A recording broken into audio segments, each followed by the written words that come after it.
નવસારી જિલ્લામાં હવામાન વિભાગના ઓરેન્જ એલર્ટ વચ્ચે વહેલી સવારથી વરસી રહેલા કમોસમી વરસાદને કારણે શહેરમાં પાણી થતા જનજીવન પણ પ્રભાવિત થયું હતું। રેલવે સ્ટેશન પાસે રેલવે ટ્રેક ઉપર બનાવેલા ઓવરબ્રિજના એપ્રોચ પાસે પણ પાણી ભરાતા પૂર્વમાંથી પશ્ચિમમાં આવતા લોકોને ભારે મુશ્કેલી વેઠવાનો વારો આવ્યો હતો, કારણ કે રેલવે ગરનાળામાં ચોમાસામાં ભરાતા પાણીની સામે પૂર્વ અને પશ્ચિમમાં અવરજવર માટે કરોડો ખર્ચીને બનેલા રેલવે ઓવરબ્રિજ કમોસમી વરસાદમાં જ લોકો માટે મુશ્કેલીરૂપ બન્યો હતો।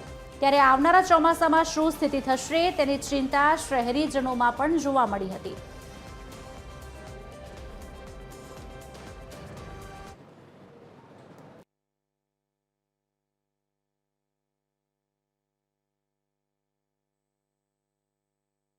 કઈ નહીં, આપણા નગરપાલિકાએ પુલ તો બનાવ્યો છે, પણ હજુ ચોમાસું ચાલુ નથી થયું। પહેલા તો આ હાલત છે, તો ભર ચોમાસે શું હાલત થશે એ તો હજુ ખબર નથી કોઈને। બહુ તકલીફ છે આમાં। શું કહેશો?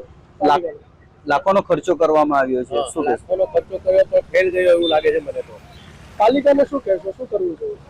પાલિકાને આપણું બરાબર કરવું જોઈએ, સરખું કરવું જોઈએ। હવામાન વિભાગે રાજ્યમાં આગામી 5 દિવસ માટે ભારે વરસાદની આગાહી કરી છે, ત્યારે નવસારી જિલ્લાને ઓરેન્જ એલર્ટની શ્રેણીમાં મૂકવામાં આવ્યું છે, જેને લઈને આજે વહેલી સવારથી જ અવિરત વરસાદની શરૂઆત થઈ છે। આપ જોઈ શકો છો દ્રશ્યમાં કે 1 ઇંચ પડેલા વરસાદના કારણે જે નવસારીમાં જે રેલવે ઓવરબ્રિજ છે, જે લાખોના ખર્ચે બનાવવામાં આવ્યો છે, તેમાં પાણી ભરાઈ જવાના કારણે લોકોને હાલાકીનો સામનો વેઠવાનો વારો આવે છે। આપ જોઈ શકો છો કે અહીં કે એક રિક્ષા છે, તે રિક્ષા જે પાણીમાં જવાથી બંધ થઈ હતી, જેને કારણે જે મહિલા છે તે પોતાના બાળકને લઈને સિવિલ હોસ્પિટલમાં જઈ રહી છે, પણ જે રિક્ષા બગડવાના કારણે તેમણે અહીં થોભવાના નોબત આવી છે। ત્યારે આપ જોઈ શકો છો દ્રશ્યમાં કે જે બ્રિજ પર જે પાણી ભરાય છે તેને લઈને વાહન ચાલકોને ખાસ કરીને મુશ્કેલી પડી રહી છે।